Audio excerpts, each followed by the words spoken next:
ഇത് കഥയല്ല, ഇവരുടെ ജീവിതമാണ്. ഇത് രണ്ട് തൊപ്പിക്കിളികൾ.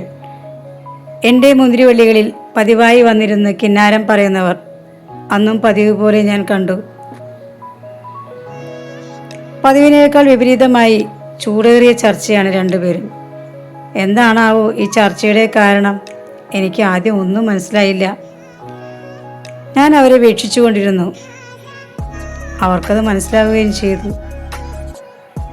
പിന്നീട് അവരുടെ നീക്കങ്ങളിൽ നിന്ന് എനിക്ക് കാര്യം മനസ്സിലായി. ഓഹോ, വീട് വയ്ക്കാനുള്ള തയ്യാറെടുപ്പിലാണ്. സുരക്ഷിതമായ സ്ഥലം കണ്ടെത്തി. ഇവിടെയാകാം. ശരി, രണ്ടുപേരും തീരുമാനിച്ചു. അവർ അവിടെ നിന്ന് പോയി കൊക്കിൽ പറ്റുന്നതെല്ലാം കൊത്തിയെടുത്ത് കൊണ്ടുവന്നു. ഇവിടെ തന്നെ വയ്ക്കാം. ആൺകിളി അകലെ ഇരുന്ന് എല്ലാ കാര്യവും വീക്ഷിച്ചു. അവൻ അവൾക്ക് വേണ്ട നിർദ്ദേശങ്ങളെല്ലാം നൽകി. അവളെല്ലാം അനുസരിച്ചു. പിന്നെയും പിന്നെയും അവൾ ചുറ്റുവട്ടത്തെല്ലാം വീക്ഷിച്ചു. ഇതാണോ പറ്റിയ സ്ഥലം? ശരി, ഇവിടെ തന്നെ വയ്ക്കാം.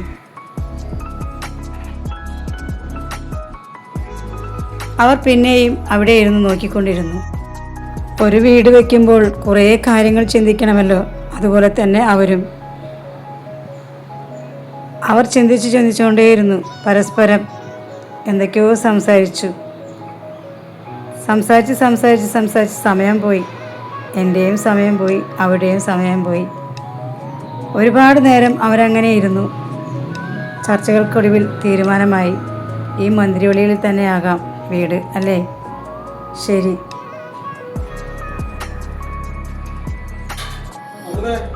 പെട്ടെന്നാണ് വീട്ടുകാരൻ്റെ വരവ്.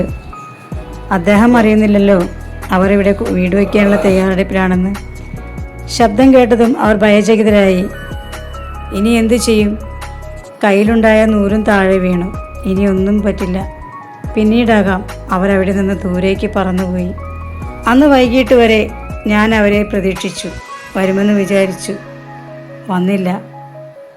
ശുഭപ്രതീക്ഷയോടെ ഞാൻ അവരെയും കാത്തിരുന്നു.